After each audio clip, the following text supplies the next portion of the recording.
All right, y'all, it's your boy Brocky, Whiskey and Kicks, sipping with Brocky time. Special guest in the building, Jess Monique Thomas. What's going on?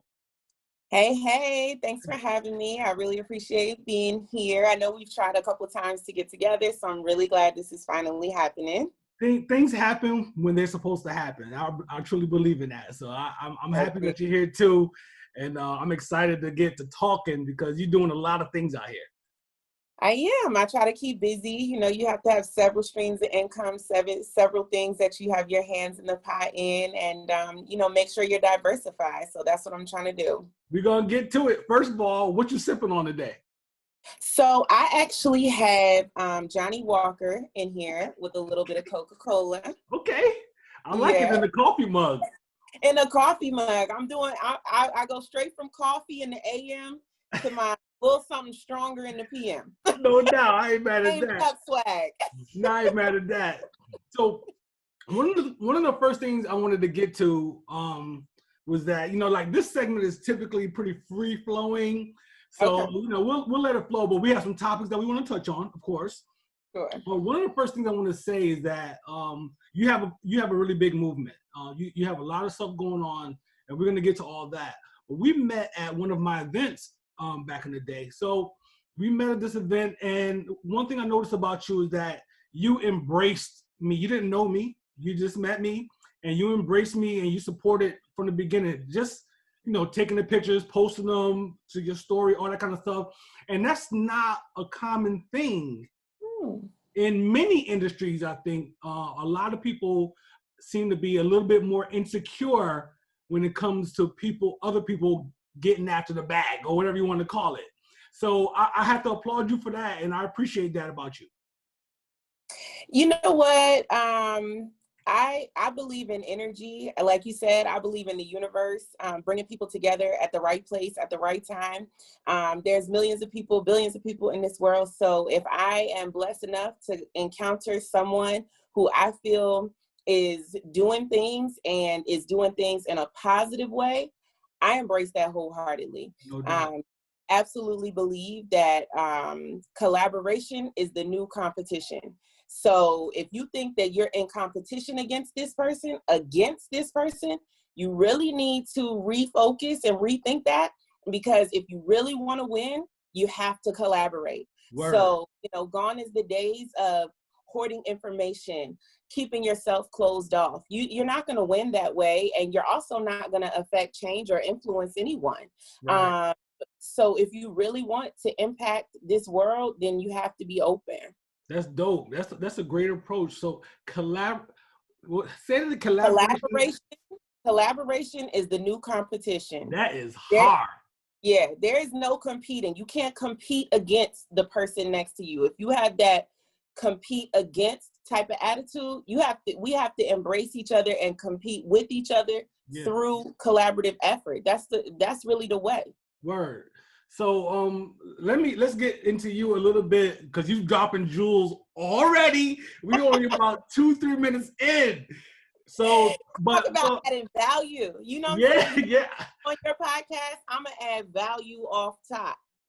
That's what it's all about, man. I don't have the biggest movement, but I just want to get the information out to the people, man. So, because people look at me with my little movement and they're like, how are you doing this? I'm like, I'm not doing anything.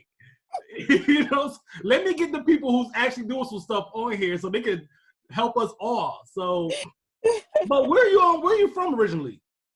So a little backstory about me. I realized we just jumped on. I didn't give any bio, any backstory about me. So I am from New Jersey. I was raised in New Jersey, but I was born in Houston, Texas. Okay. Lived in Houston, Texas, only till I was about 2 or 3 years old. Both of my parents were from New Jersey. So they moved back and separated, actually. So my mother's family was always in Morristown, New Jersey. Okay. And my father's side of the family was always in Jersey City.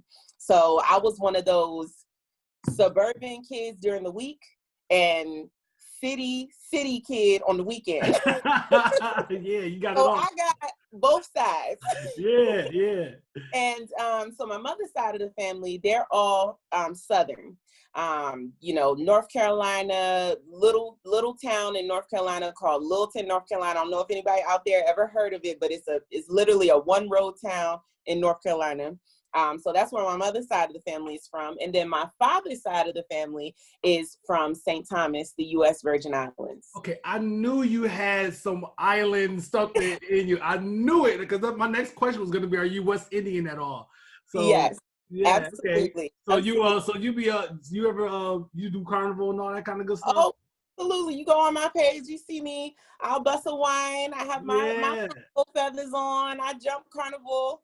I do all that. I actually went to St. Thomas for the first time. I never went with my father or his side of the family, but some of the family is still there. So I went for the first time like 2 years ago, had a ball, planned on going back this year, but COVID. you know who messed everything up. I was just talking to somebody just yesterday, I think, about how much I missed DC Carnival. It wasn't like Eastern Parkway. It wasn't, it's not trendy, but DC Carnival was fun, man. It was a good time. It was a beautiful thing. I mean, I think we're all missing all the things that we would have done this summer, this fall. It's so many things. And especially for us culturally, our culture is so intertwined in festivals. I was talking to someone the other day about Carnival. Some people look at it as just, putting on a two-piece and shaking your bumper. Right. But it's that. It's really more than that. For Caribbeans, it is an act of freedom, and it shows our freedom.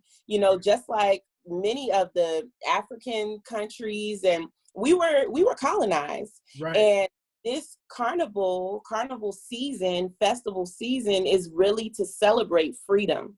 Yeah. And even still to this day, it's literally like an act of, rebellion or defiance to even go to Carnival. You see lawyers, doctors, and they out there shaking it with everyone else. Yep. And then they're right back in their suits on Monday morning. And so it just goes to show the diversity of people. And, it's sad that we couldn't celebrate that this year. It really is sad. It is. And I'm not West Indian, but all my friends are, right? So I've been doing it for a long time. And, I was just, I remember the first time I went, I, put on my little sneakers, put on my little, my little fit.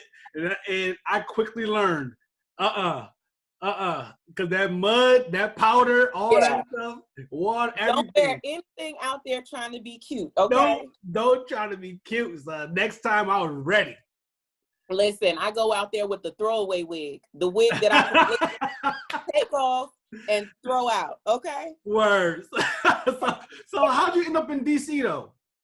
So funny enough, I went to go to college in North Carolina, Raleigh, North Carolina. I went to NC State University. Okay. And I actually met my husband there. Okay. Met my husband. We dated on and off in college, and then ended up having my daughter, my oldest child. She's 11. Nice. And we had my daughter, and we got married. And his family is originally from DC. He's like a true DC Washingtonian. How you say that? Right. Washingtonian. Go listening. Yeah, go listening. Southeast. Yeah, all of that. He took Southeast with an F, okay? H in there. So this is where he is from. We've since actually separated, but I grew to love DC. The children's, all his side of the family is here. And then oddly enough, a lot of my family relocated to Maryland. So now there's really nobody left in Jersey. All the family is either here or Florida. And so it worked out perfectly. And I just fell in love with DC. I always say New Jersey is my home. DC is my city. I hear that, yo. I love it down here too. I've been here since '94, man. I was like, it's tough to leave. I tell you. And I don't try that hard though. So I'm here. It sucks you in. It's like, it's easy to love. Yeah, for sure. So let's get to it, man. So what do you do? Explain to the people what you do with, you know, how I know you, at least what I see you, I know you probably have like 6 other hustles, but you know, the hair, what are you doing with the hair thing? So right now I do have my online beauty supply store. So that's my newest baby. My online supply store is about 2 years old.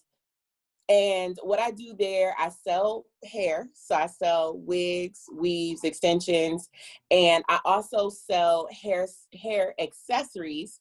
My background is actually in design. I have a degree in design. So I actually hand make the accessories by hand. I have a couple here. These are the twisted headbands that I make. All these are made by hand.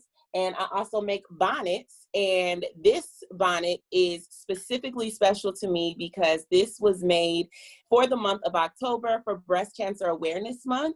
Dope. So anyone that orders these, I call them my Pink Warrior bonnets. Anyone that orders the Pink Warrior bonnets, all the proceeds will be donated to breast cancer awareness. That's what I'm talking about, man. That's what I'm talking about. Like, we got to give back. We have to do things. So, all right. So that's all right. So that's a part of it. That's a part of it. I have to do this before I forget, and we're gonna get back to it, right? Yes.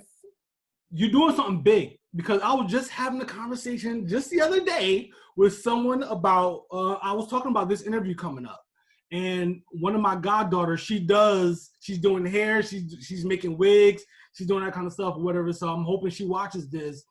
And we were talking about, me and my friend and I were talking about, you know, Black people kind of establishing businesses.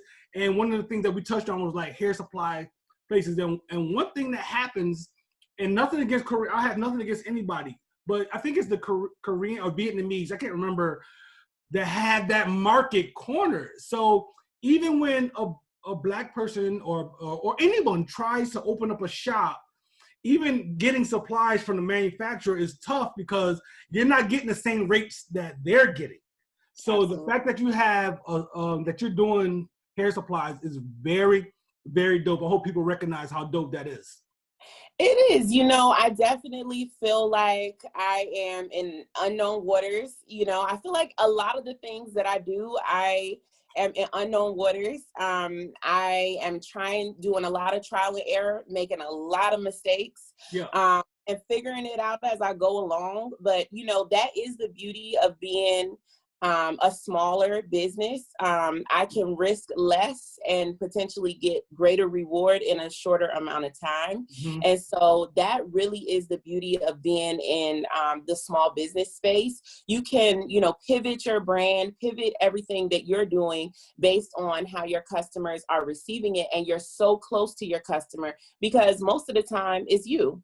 You know, you are the person that is solving the problem for yourself. You know, me, I wanted to support Black-owned beauty supply stores, but they were so few, far and in between. And forget about them being online.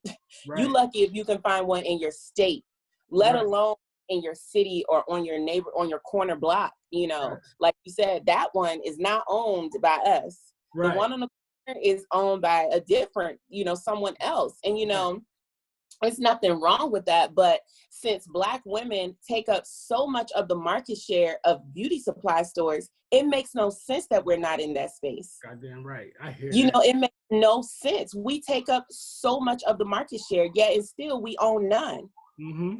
So I really saw a need. I saw a void for online Black-owned beauty supply stores. So I decided to solve the problem myself. That's dope, man. We can sit here. I can sit here and talk about this the entire time. But so that's congratulations. That's part of my. Congratulations on that. So what else? Talk to them some more. So yeah, you know, I have about 3 to 4 businesses. Glee Made, the online beauty supply store, is one. My handmade crafting, which is, you know, the sewing of the accessories, which is all on that same Glee Made website. But I sort of consider that a different business because it's not wholesale. It's handmade and I'm creating it by hand. Right. So I have those. And then I also have my online, my social media presence. So I used to call myself a hair influencer, but I'm actually starting to pivot my brand and rebrand myself more as a lifestyle blogger. And I think maybe you've noticed some of those changes. I did. Yeah, I did. Yeah. Yeah, so I actually rebranded myself. I used to be Jess the Dragoness, Yep. which was an amazing name. I still think it's so clever, so It was provocative. fire. It was fire, and it was me, and it will always be me. You see, I'm still rocking my dragon name. Indeed. I will always be the Dragoness. You know what I'm saying? I'm never gonna let go of that. But I did see that it was time. You know, I've grown a lot with Just the Dragoness. But it was time for me to pivot, to really step into. When I created Just the Dragoness, I wasn't thinking about being a brand. I Right. wasn't thinking about having sponsorships and endorsements with large businesses to the point where I could leave my 9 to 5. I never in a million years thought that. Right. I came up with Just the Dragoness because I wanted to start an Instagram page. Right. Point and period.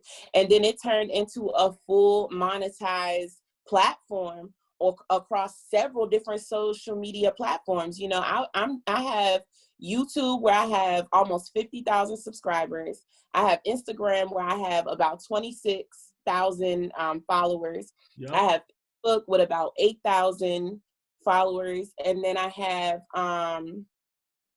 all of them really. I have all the different platforms, but my email list. My email list, I have about 4,000 to 5,000 subscribers on my email list. So I have a lot of platforms where, you know, I have monetized myself. And so I really thought it was time for me to mature the brand, elevate, and take that step into lifestyle blogging. No doubt. So when did you start, like, Just the Dragoness? Like, when did you start, or when did when did you start the business aspect of it, I guess, or, start turning So it was around 2015 that I started Just the Dragoness. And when I started it, it was literally just on YouTube. I had gone through a really traumatic experience with the birth of my last child. He was extremely premature, and I was bedridden for a while. And then I stayed home with him for a long time because he couldn't go to daycare or anything like that. He was very preemie. Right. And I was just home all the time. I was bedridden. I just didn't have anything to do that I felt like was mine. And that's when I started watching YouTube. And when I started watching YouTube, it was a very small community of like weirdos that were just like putting videos out about things that they were really passionate about, but like they didn't want to tell people they were passionate about it, but they wanted to. It was like this weird community of YouTube back in the day. Now YouTube is very polished and it's very clean, very professional. But back then it was like, I like to go to the beauty supply store and spend $100 on hair twice a week. Like that wasn't a thing. Like, so when I went on YouTube and I saw women were talking about stuff that people ask me about like I have friends literally that will walk down the aisle of the beauty supply store and call me like, Jess, do you know about this hair? Like, that was my life. That was my reality, because that's how passionate I was about hair, and everyone knew. And so I found this community on YouTube, and I just started watching and watching and watching. And then I was like, you know what? I really want to be a part of this, because I don't need anybody calling me from the beauty supply store anymore. Right. I can tell them to go look at my channel. Don't call me. Right. Exactly. Yeah. Go watch the video. I find myself doing that to people like, hey, you know any good with, go to my Instagram. I got it all there. I got it on my YouTube too. Exactly. And so that's kind of how it started. It really started from like a sort of broken place, a really I was really just lost and confused, and I was in a really bad space. And YouTube really gave me something to hold on to. It gave me something to do that I felt like was helping people. And, it started from there. And then I remember when my first video that got 10,000 views, and probably, after I've been on YouTube posting videos for probably a year or something crazy. And the video got 10,000 views, and I literally like bought myself a dessert or something, because I was just like, oh my gosh. Now I have videos with, 400,000 views, and I have probably 6 million views on my channel total. So, it's blowing blossomed a lot since then, but I can still remember those milestones. Yeah, and that's dope, man. And what I want people to realize, a couple things. One, the hustle and that it takes to have the amount of followers on the different platforms, because typically followers, Instagram people stay on Instagram, YouTubers stay on YouTube, Facebookers stay on Facebook, and they don't hop in between. So it's not common. So for you to have that many followers on those different platforms is a testament to your grind and what you're doing and whatnot. And we can all learn from that for sure, including myself. And second is, I want people to realize that, yeah, you had 10,000 views on a video within 1 year. That is not, I don't know how common, I don't think that's very common. You know what I mean? Like, so people, I just did a video, my video last week was play the long game. You have to play the long game when it comes to this thing. And I wanted to follow up with you. Go ahead. There's no shortcuts. No, there's no shortcuts. All y'all people out there buying followers and stuff like that, I'm trying to tell you, man, just stay true and play the long game. I'm 17, I'm 3 years in November and whatnot. And, it's still modest or whatever, but I'm still pushing along. So. And it's the long game, but there's also strategies that you can use that can absolutely propel you forward. There are specific things that you can do. It's not rocket science. Mm-hmm. It does take a little bit of investment. That's why I always tell people, don't quit your job to be a blogger. Don't quit your job to be a YouTuber. The people that are really growing and really doing their thing are putting thousands of dollars into their following. They're putting thousands of dollars into their platforms. They're putting money in. And the only way that they can do that is because they have a 9 to 5. Straight up. And that's real. That is so and real. It tries to tell you, oh, just be consistent. Oh, just make sure you post every day. Oh, you can do all those things. And those things are beautiful and wonderful, but you will not grow without putting money and dollars into your brand. Yep, you got that right. 1,000%. And that's the part that these self-help books won't tell you. Yeah, you're right about that. You gotta pay for ads, so on and so forth. Like, you have to do it.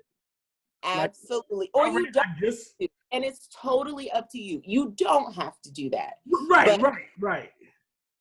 If you want exponential growth in a shorter period of time, first of all, make good content, because I don't care how much ads you put behind a piece of crap, it's not going to go. Right. It's not going to catch on. So make good content, have good quality, and, be consistent. All those things are true, because even if you put money behind something that's trash, it's not going to pop off.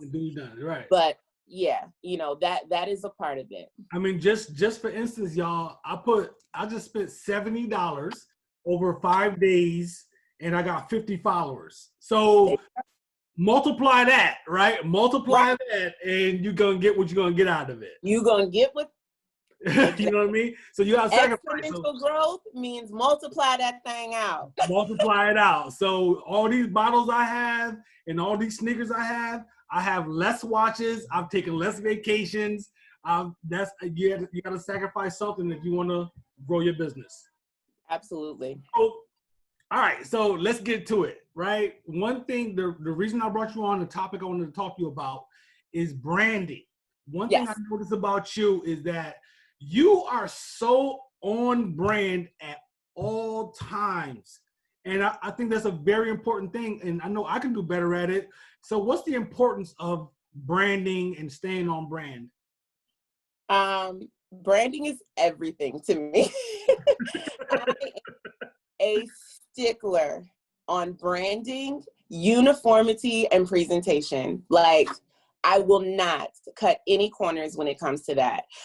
Down to my packaging for my orders that ship out, down to, my hair when I go out to dinner, down to, my outfits, everything is a representation of my brand, because I am the product.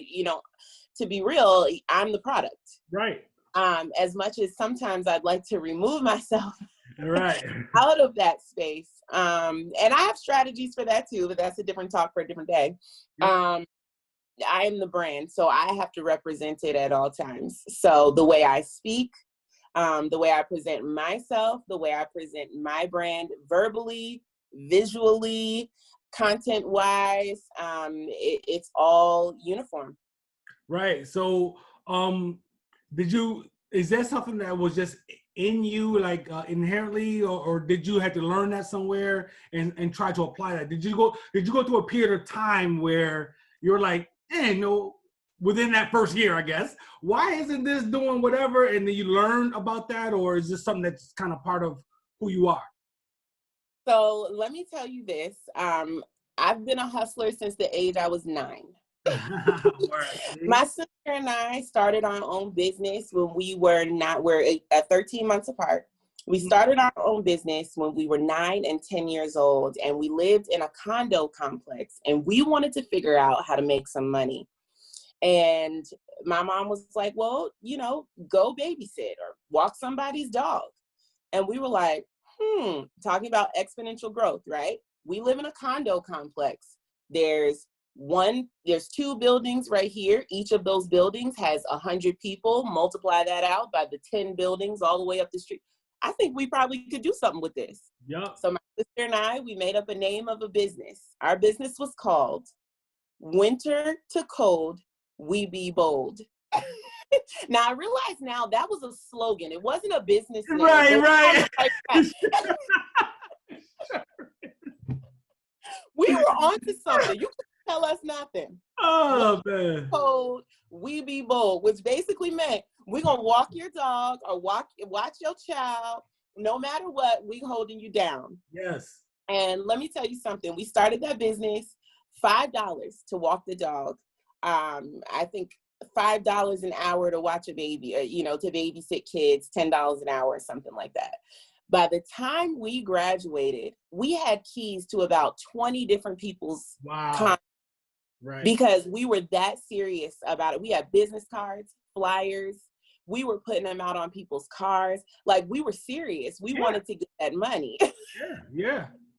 And so this is kind of how I've been for a long time. I don't want to ask somebody for it. I'm going to figure it out. And so I think that mindset started all the way from then, to think of something, have it be catchy, have it catch on and make you some money. And then I went to design school, right?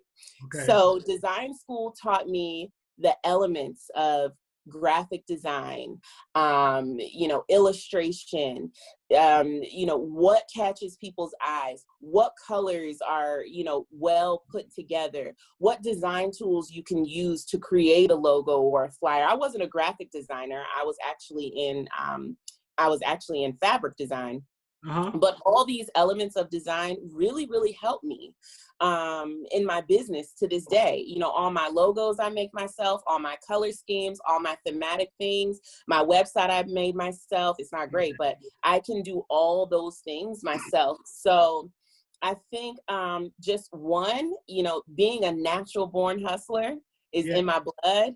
And 2, having that design background and pulling on that to inform a lot of the decisions that I make in my business. Indeed, that's dope. And not everybody is a natural born hustler, walking dogs at 9 years old. You know what I mean? So some people like myself, I've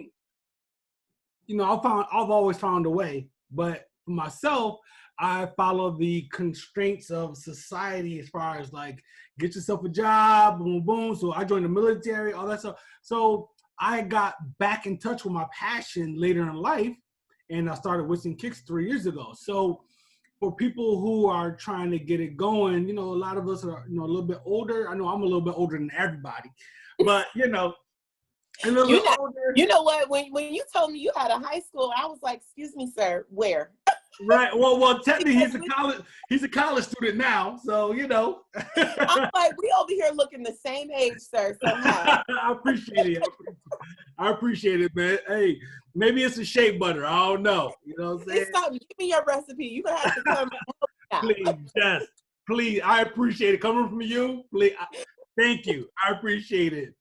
But I came in contact, I got back in touch with my passion later in life, and here I am pursuing it. You know what I mean? And like you said, still working a 9 to 5 because I have to pay the bills and I have to fund my passion. So a lot of people, they didn't necessarily, they're catching on to this wave, this internet wave and this new way of doing things, and they're trying to make it happen. So what are some of the tips maybe you would give to some of the younger folks, some of the younger entrepreneurs, like my goddaughter who's trying to do pretty much what similar things to what you're doing, as far as getting her business moving and growing? So I would say start small. Take it in chunks that you can easily digest. But stretch yourself a little. So I say that to say this. When I started my YouTube channel, I was scared to death. I didn't know what I was doing or how I was going to do it, but I started with what I had. I had hair. I didn't go out and buy hair. I had hair that I had used before. I started with that hair. I had my cell phone and I had my lighting in my bathroom, which was the best lighting I had in the house. And I had shoe boxes that I stacked on top of each other, put my phone up there and press record. Mm-hmm. And I did my thing. And, start with what you have, but stretch yourself to the furthest you can go to the point that you're not going to do it. So stretch yourself out of your comfort zone. But start with what you have, right, and do the best that you can with what you have until you can do more. And don't invest in something until it's either showing growth or it's monetized. I would definitely say don't invest in a camera, don't invest in a ring light, don't invest in those things until either it's showing growth. And you can look at that in your analytics. If you have YouTube, if you have Instagram, on Instagram, there's a bar at the bottom that says insights. You can click that and see if you're getting growth. Be a little technical with this. Don't go off of your feelings and your emotions. Oh, I think it's going well today because I got 28 likes and yesterday I got 26. Right. Look at your insights. Be a little analytical with it. And, once you start to see an uptick in growth or monetization, then invest. And I would say, in the beginning, whatever you make off of your channel or off of your business, put it right back in it. If you make $100 off of a sale and you've been waiting to get that ring light and it's $89 with $15 shipping, use that $100 and get your ring light. Yep. Don't try to use that $100 and pay your cell phone bill. Like, sis, it ain't gonna work that way because your business is not gonna fund your lifestyle yet. Your business can only take care of itself. That's valuable. That's valuable information right there. Yeah, that's dope. So let me ask you this. It's my last formal question, and then we'll kind of, talk about a couple things after that. I could talk about this stuff ad nauseum. So I know we could get it in. We can stay here. You said so. We don't have to stop. I love it. No, for sure. We're not going anywhere. This is just the last question I have on my little list right here. Okay. A lot of people, they ask me, "What's your end game? What's your end game?"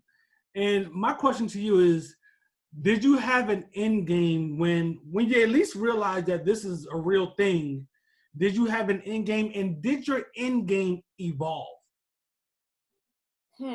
So in the beginning, it was just fulfillment for me. I just felt good doing it.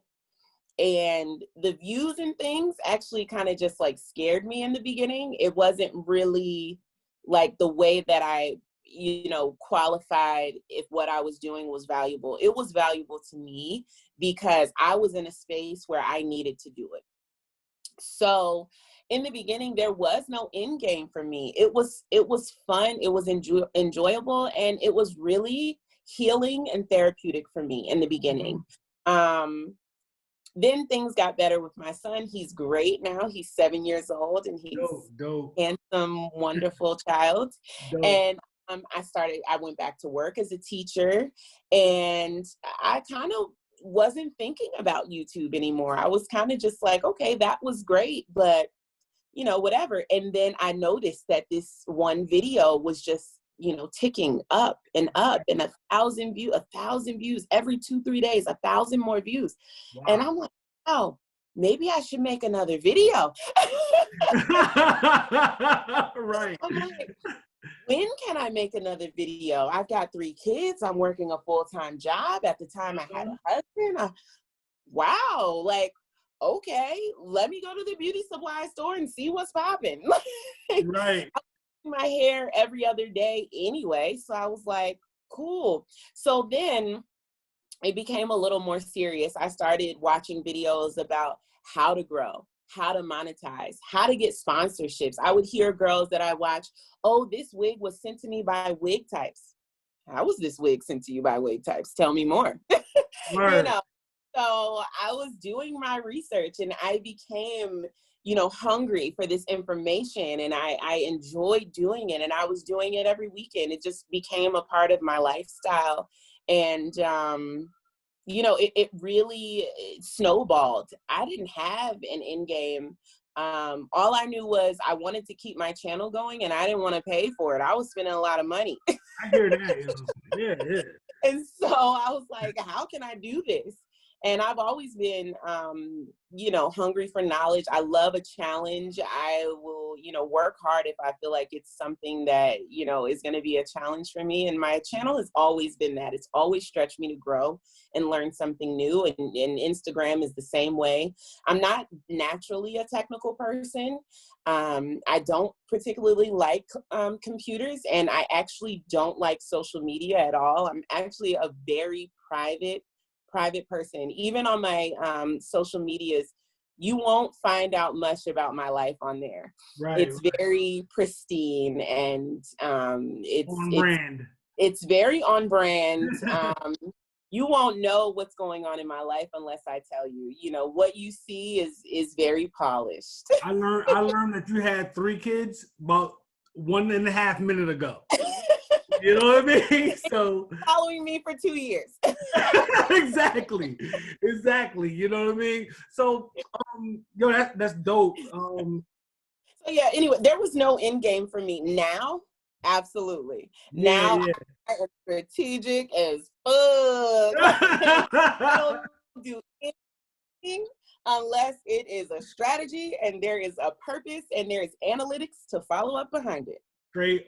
So now the end game is absolutely run this and, you know, continue to branch out and continue to spread, you know, positivity. I'm very positive. You know, I don't get into, you know, going back and forth with people. That's not the energy on my page. It never has been. It doesn't even come into my stratosphere. It's all positive. Great people follow me. You know, we have a nice little community that's just amazing. And, you know, I just want to continue to push myself to grow and expand and maybe not be so private all the time. So I'm going to start showing a little more of my life and my house and my family a little. But yeah, so it's really, you know, the end game for me now is to you continue to grow and promote positivity and continue to support the communities that I'm a part of. That's dope, man. I love it. You know, but I'll get into the love fest in a couple seconds. But so before, because you know we only have a certain amount of time with Zoom, so I want you to tell everybody how to find you on every possible platform you can think of. Okay, so like I said, I love consistency and uniformity. So everything is Jess Monique Thomas. So if it's YouTube, it's youtube.com/Jess Monique Thomas. And you can still find me at Jess the Dragoness as well on all platforms. I still own that name and it will still direct you back to me. So youtube.com/Jess the Dragoness, youtube.com/Jess Monique Thomas. Instagram, same thing, Jess Monique Thomas. My website, www.jessmoniquethomas.com. Hell yeah, that's what I'm talking about. So let me just say that I love your energy, right? Is off out the gate, your energy is great. I only deal in positivity. I don't deal in negativity. I don't deal in those kind of things. So I'm with you on that. Your energy is great. Your hustle and your grind is to be applauded, and it's just a beautiful thing to see you out here doing your thing. I love it to death, and you're definitely an inspiration to me. As I try to grow my platform, and I'm sure that the younger folks and even us older folks, watching this, they're gonna get something out of this to help them push forward. That's one thing I always tell people: keep pushing, just keep pushing. And sometimes I had to tell myself that, you know what I mean? Because sometimes you have days, you know what I mean, or a week, or sometimes you don't feel like shooting, or you might be tired, or whatever it is. Just keep pushing. And if you need inspiration, please visit my friend's Instagram, her webpage, and see what she's doing out here. Like, I'm not even into hair like that, but I see the stuff that you're doing with hair, and I'm like, how did she do that? Like, how did you teach yourself? Yeah, all self-taught. Word, self-taught. It's dope. You know what I'm saying? It's dope. And this is all genuine. Like, I didn't script this. This is not on my phone. There's no notes. It's crazy. Like, I'm like, yo, she is on it. And then, like, you edit all your videos, like, what I'm saying, slow motion, and you turning, and the hair is moving. I'm like, Jesus Christ. You gotta get that drama in there. You gotta get it. Yeah. I'm like, yo, she just did slow motion. I'm teaching myself how to do Premiere and how to do Illustrator and all these different things. I'm like, I don't know how to do slow motion yet, so I need to go to YouTube and set my game up and learn some things. I can give you a tutorial, man. You gotta get an iPhone with a FaceTime. Yo, man, I appreciate you, and I know we can sit here and talk. Now that we got all the formal stuff out of the way, we could just sit here and talk shit for like another hour. But man, I love it. I love it. And I'll never forget when I met you that first day at your event. Was Sneakers for Kids, or what was it? Souls for the District, that major. Souls for the District, and my friend brought me. I just tagged along. I wasn't even really supposed to be there, and I just felt so warm, and I just felt a warmth from you.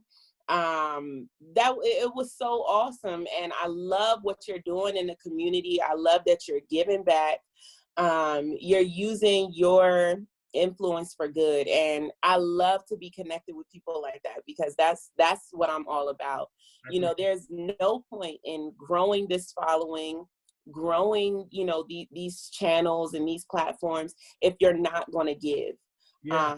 You should be ashamed of yourself if you won't. And it really is a gift and a blessing to be able to talk to people and for them to be able to listen. And so, to do something positive with that, I love it. And I will always, always, always support you. And I just hope that we can continue to be a part of what each other is doing. Once all this craziness is over, I also do Melanin Classic. I don't know if you're familiar with that part of my brand. Melanin Classic is events that I do. I throw them myself. And they are to promote Black and Brown entrepreneurs from the DMV and beyond. And so we do events like pop-up brunches, pop-up shops, where we promote local entrepreneurs and just bring a room full of people together that are either offering a service, community activism, or a product. So once we get back and things get back together, I'll definitely start doing my brunches again, and I would love to have you as a special guest. I'm all in. I'm all in. I appreciate the kind words, and any way I can help, whatever it is, if I can provide it, I will. So. Absolutely. And even if that means showing up to brunch and just sitting down and getting a grub and having a little sip, I'm with it. So just let me know, and we'll make that happen, man. I appreciate you, and keep doing what you're doing. Thank you. Good night, man. Don't work too hard. I know you got like 10 other things to do tonight. And my work is not done yet, so trust me, I'll be here. I'll be here. Get it in. All right. All right, now later. Okay, bye.